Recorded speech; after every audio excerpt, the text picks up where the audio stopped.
Hey everyone, welcome back to the Talking North podcast. Today I've got a very special guest, my good mate Sam, a diehard Essendon fan. Welcome to the pod, mate. How are you doing?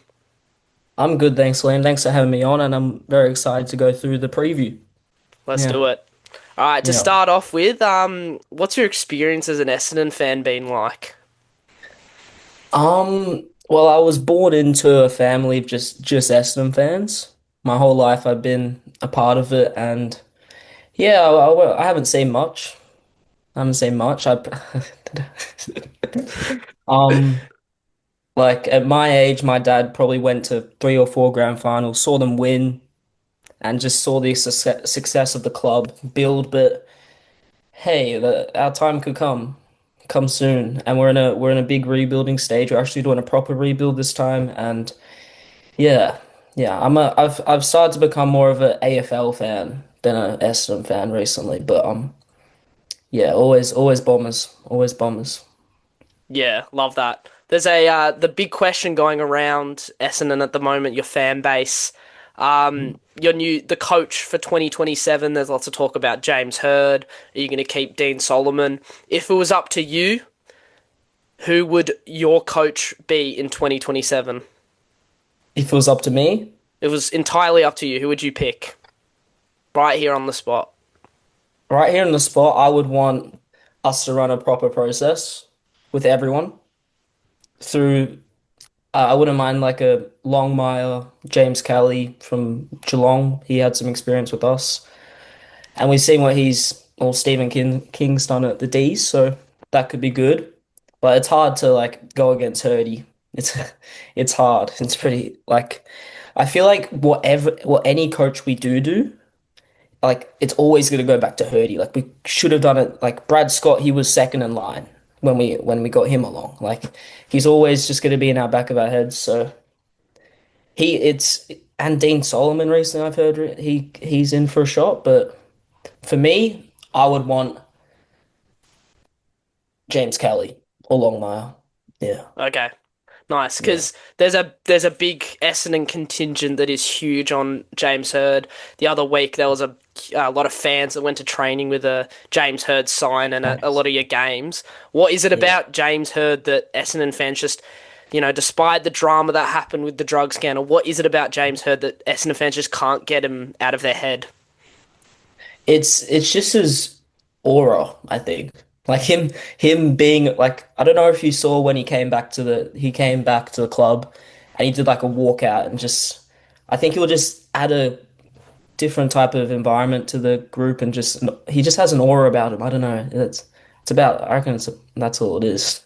Just, Yeah, interesting. Because well, if you look back at his career, right, I think if I'm not mistaken, he won two premierships with you guys, won a Brownlow mm. medal. So he is arguably your He's a greatest great. player of all time. So Yeah. yeah, if I had to, He's an Essendon great. Essendon yeah, great. if I had to compare her to North Melbourne, it would probably be like a Wayne Carey, right? But things ended Mm. pretty sour with him at North, and I don't think there'd be any North fans out there that would want Wayne Carey. Well, there is a few, but I think the majority of North fans are fully against Carey being involved in the club because of how it ended. But I think James Hurd's a bit of a different situation. I think Mm. the drug scandal wasn't entirely on him. It was wrong place, wrong time. Yeah. But if I just don't know if James Hird has done enough coaching since he left Essendon to be qualified in the modern game. And I know he understands the game from an analytical point of view, but is he really ready to be a coach? I think if you guys were to get a former coach, someone that's coached before, I think you should go for John Longmire personally. Yeah. Yeah. I completely agree with that because Hurdy Hurdy hasn't been in the system much at all. And I understand I hear people saying that he's got a good footy head, but it's different to actually being a coach in the AFL level. Yeah, Yeah. it's interesting though. It'll be fascinating to see how it pans out. But let's focus on the footy side of things. So Essendon Yeah. are 18th on the ladder this year. Only one win to their name, and that was before Brad Scott got sacked. It was a win against Melbourne in Gather Round. Do you Yeah. guys think you can turn it around with Dean Solomon this year? Well, we've seen what Carlton have done the last couple months, but I'm not too sure. Maybe get a win or two just to get some momentum and just get the kids up and about. But yeah, I'm not too confident in the end of the season. Yeah, not too confident. Yeah, there. It's I feel like you guys are a better team than Richmond. You know, they're above you 17th with 2 wins. Like I fully think you're a better team than them, but they got that win over you a few weeks ago. Yeah, If you're looking at the back end of the year, do you think this game against North Melbourne's one of the ones that you could win? there's a chance of it happening for sure. With our history over the last 10 years, it's always close, not the best viewing games. No, But definitely not. it is a game we can win if we play to our best. But you guys in okay form, so yeah, yeah, Nice. So Sunday, 3:15 p.m. at Marvel. Second time we're playing this year. Last time we played, it was a 12-point win for North. Do you remember much about that game? yeah. I remember this was at our low patch where we were just playing really bad, and then towards the end of the game, we just started piling some goals, like some junk goals, which helped in the future. We played a couple good games against. We played okay against the doggies and the D's straight after that. So yeah, it was. I don't remember watching much of that game, but it was somewhat close. But you guys were just quite dominant, eh? Yeah, well, from what I remember, it was the main takeaway from the game was the Tristan Cherry wiping blood on Andrew Nice. McGrath. He got that three Yeah. week suspension. Um, but yeah, it was an odd game. It was I was pretty nervous going into it because we just come off a loss against West Coast that was awful, and Yeah. we hadn't beaten you since 2016, and obviously there's a bit of bitterness, bit of a rivalry between the two teams. I'd say especially more north towards Essendon. I feel like you guys don't see us as much of as a rivalry as we see you guys because you're the big boys. We're one of the smaller teams. We kind of like attaching ourselves to that. So we kind of the build up was pretty intense because we were like we need to turn around. This could be the first time we beat Essendon in 10 years, and we dominated you for 3 quarters. I think we're up by 40 at one point in the third, and then you kicked Mm. the last 5 goals, and it's like we nearly lost that, but we won. It's a bit of a weird feeling at the end of the game. You guys played alright. I think Zach Merritt got kept to like 13 touches by Finn O'Sullivan. That Mm. was probably why we won the game. Yeah. But yeah, what's your read on North Melbourne so far? 7-7, 3 wins more than Mm. we. No, only sorry, 2 more wins than we had last for the entirety of last year. Do you think the Mm. improvement is legitimate? Well, just to touch on that rivalry thing, I have a bit of PTSD from the prelim. What was it? One of the Elimination finals final we beat 2014. Creighton.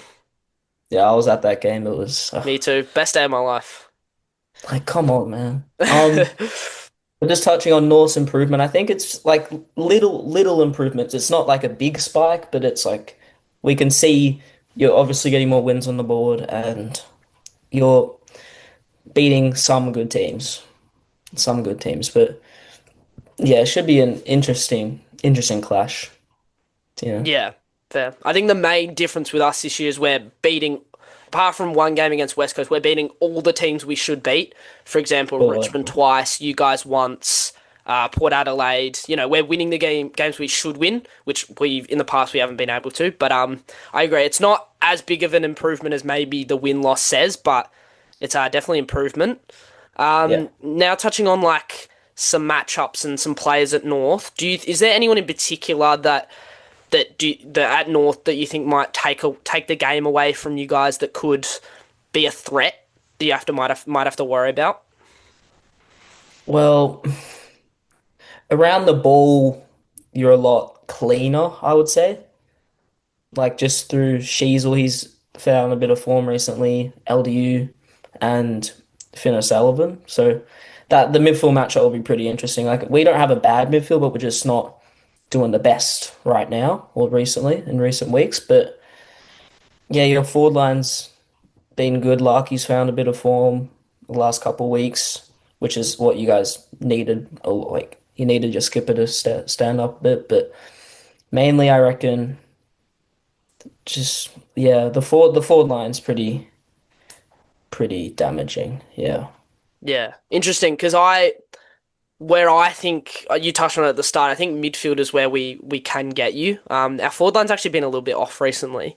But I've got some stats that back this up. So, as you said, we're a lot cleaner around the ball. We're a good contested side. If you look at it, we are ninth in the league for clearances. You guys are 15th in the league for clearances. But you Mm. guys are you're also the worst contested possession team in the league. We're around the mid. We're kind of like in the middle for contested possessions, but you guys are the weakest contested possession team. And I think with the likes of Wardlaw and Finn O'Sullivan and LDU and Sheila, they're all actually good contested players now. I think when the game gets in and under, which has actually been our weakness in the past, we can get you. And Mm. there's another aspect of the game that I think we can dominate. And actually, looking back to last time we played you, it was the most uncontested marks we've ever had in a game under Alistair Clarkson. So if you look at the turnovers game, we're actually the best side for turnovers, meaning we have the least amount of turnovers per possession. So every 6 possessions we have a turnover, and that's actually the best rate in the AFL, which shocked me. And we're sixth in contested uncontested possessions. So Yeah. outside of us dominating possibly at the contested ball, I think we're able to hold possession and control the game more so than you guys, and that's why I think we'll win it. Yeah. Is there? What do you think? Do you think Essendon haven't struggled to stop teams that have the ball a lot? Is that something that you've noticed in the Oh, games you've lost this year? yeah, for sure. There's some games where teams target just the uncontested marking and just spreading us out. I remember watching, I went to the Brisbane game and I think I got like a record marks, which is just the style they play, but they really just spread us out and found the lanes and just opened us up pretty much. But yeah, you guys will beat us on the inside and probably the outside. We'll probably have Parrish coming back in, maybe for Sardis, I would hope. Recently, I haven't been enjoying watching him as much as from an outside AFL, people watching in seeing his VFL stats, like the stats look good, but his ball use is not good. And also his Parish is pretty bad, but yeah, he's a contested player and a clearance player, which we're lacking in.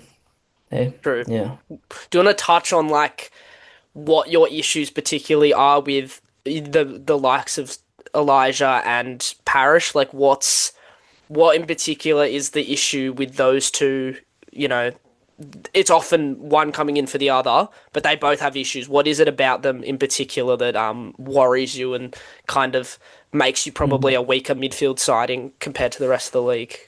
Yeah, just both of their ball use, like just Sartis. I remember watching the Melbourne game, just so many. It's not even long kicks, just short kicking skill errors and stuff like that. And Parrish is a big get ball, dump ball, just get it down and not finding the best depth with his inside 50s or anything like that. He's a good clearance player, really good by hand and all that, but just is it's they're pretty similar, but I think I'd probably prefer Parrish just from a ball winning perspective, I guess. Yeah. Yeah, fair. And do you have is the likes of Isaac Kako fit again? Is he gonna be coming in this week for this game? He's a test, so I would think so. I would hope so, and get him pinging around in the forward line, and hopefully he can kick a couple snags. Yeah. Who would Kako come in for? Maybe Huss if he played against the D's. I'm not 100% sure, but maybe Huss, he's been a bit average recently, or maybe Sartis. Yeah. Yeah, interesting. We are off a buy. You are off a buy, so do you think that a bit of a bit of freshness from your players? Do you think that will help you? Like, do you think that'll give you more, rejuvenate the side maybe to pull off an upset against North? Mm. Yeah, it always does. Just a like a little mental reset, physical reset, maybe go away and all that. But yeah, and just reset because of the new coach, Dean. He's trying to teach them like little things here and there. So I think it will definitely be beneficial because we haven't had a rest for ages. But yeah, it will be a good reset for the boys. Yeah. Yeah, nice. Do you see any weaknesses in North Melbourne's side that maybe you guys can exploit and maybe get on top of the game? Because I don't think this game will be as straightforward as people think it is. You guys you're never a great matchup for us, even in years where we've Mm. been at similar levels. You guys often beat us, and we've only, Yeah. apart from the win we got this year, you'd beaten us 10 years straight. Is there Yeah. any? Is there a particular part of the game you think you can exploit us and maybe pull off an I upset? th I think it's the your defense. Like recently, since Ben McKay had a couple of rests and he was just had a go on the VFL, his confidence has been really good up forward. I think he's getting just one goal a game, but he's having lots of shots on goal, and he's also allowing Caddy to maybe not have the best defender. We have like he's just a bit of a distraction too, and it can allow Caddy to come in with a bit more. But I'm really liking Ben McKay and Caddy. They can hopefully exploit you guys down back. Yeah. Yeah, interesting. I want to go more. Let's go more specific into the matchups that we might see in that part of the ground. So, at the minute, you're actually running with a fairly tall forward line, right? So you got it's McKay, Caddy. Who's the other tall forward at the moment? Your third tall. Is it Langford or is it Blackiston? I feel like Langford recently's been a lot behind the ball, and Yeah. Blackerson's behind the ball as well. Okay. Yeah. Who's because I saw on the lineups that Blackiston was in the forward line, but that's for from the game a few weeks ago. But I feel like he didn't. Do you have a third tall forward? Not that I remember. We had Tom Hmm. Edwards running around. Oh, yeah, he was running around a bit, but he got dropped. Yep. But we're like those two are like the main pillars. May got injured, so he's been missing the last couple. Yep. But yeah, I'm not sure on the third. Yeah. Yeah. Okay. So Maybe it's if Langford. Langford starts there. Maybe he just goes behind ball and towards the wing.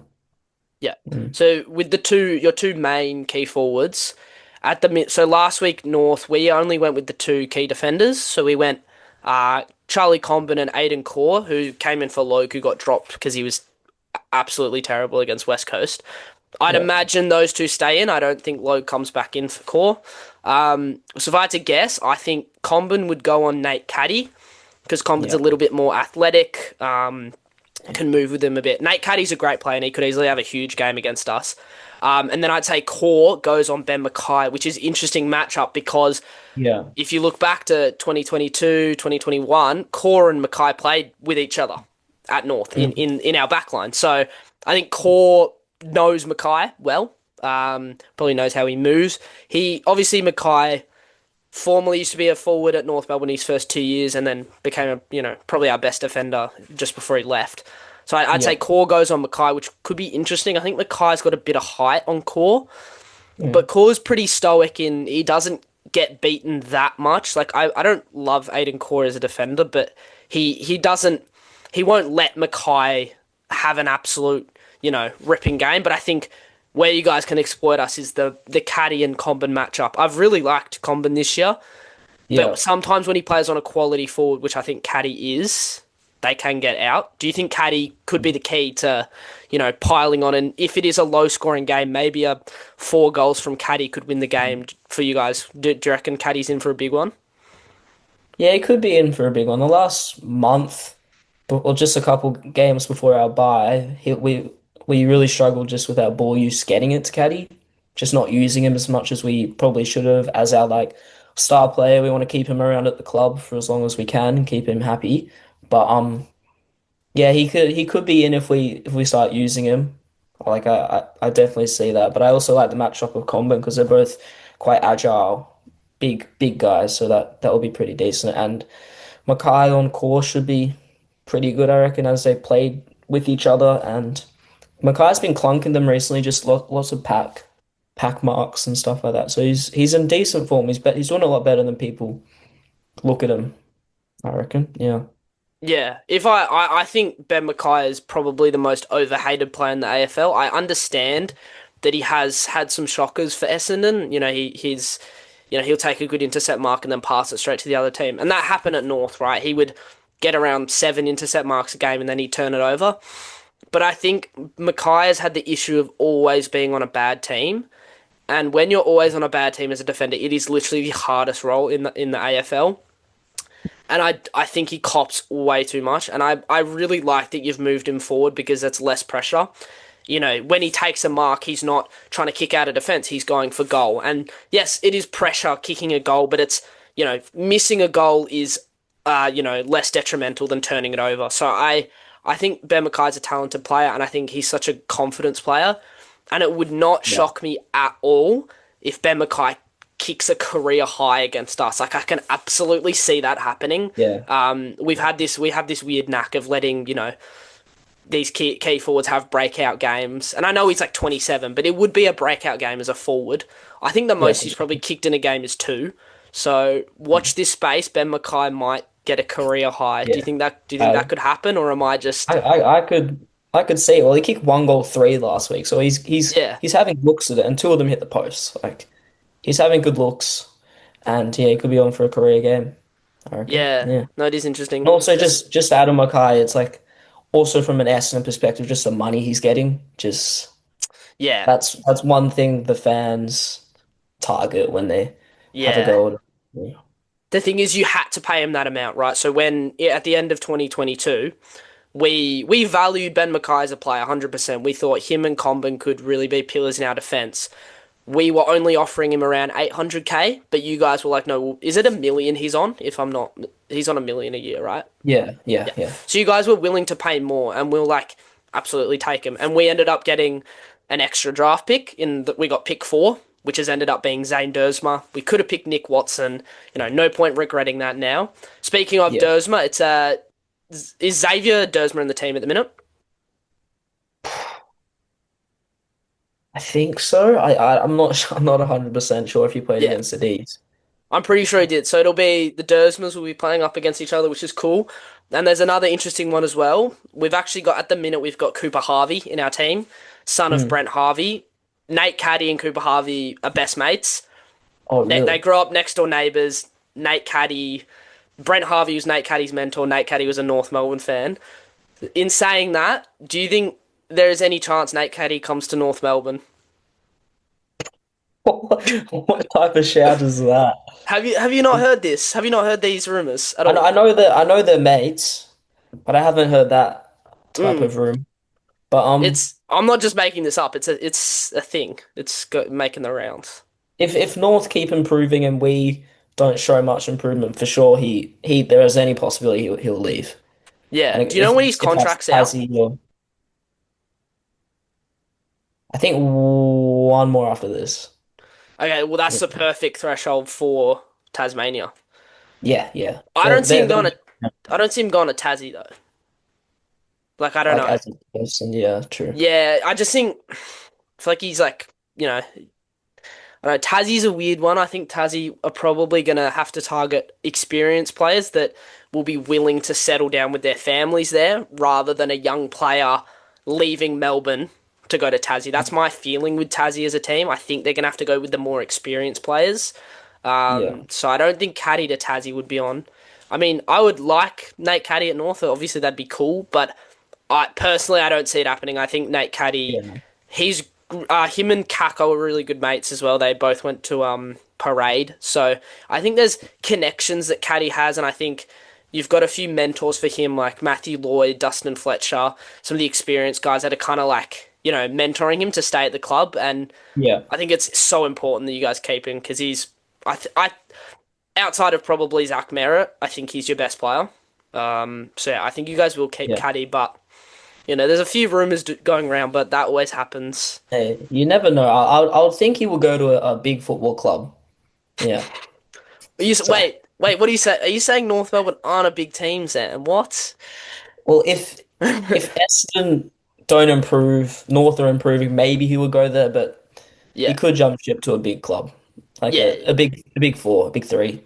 yeah. No, I think the Yeah. connection to the Harvey family is definitely something, but there's Yeah. no guarantees Cooper Harvey will be at North Melbourne next year either. So, Yeah. yeah. All right, let's talk team changes because there's been a few. I'll start with North. It got reported during the week that Tristan Sherry might have broken his jaw in the Richmond game, so he's gone in for surgery. So he'll be missing the Essendon game, which last year would have been a huge out, but this year it's actually not as bad because Sherry's not as impactful anymore with the new ruck rules.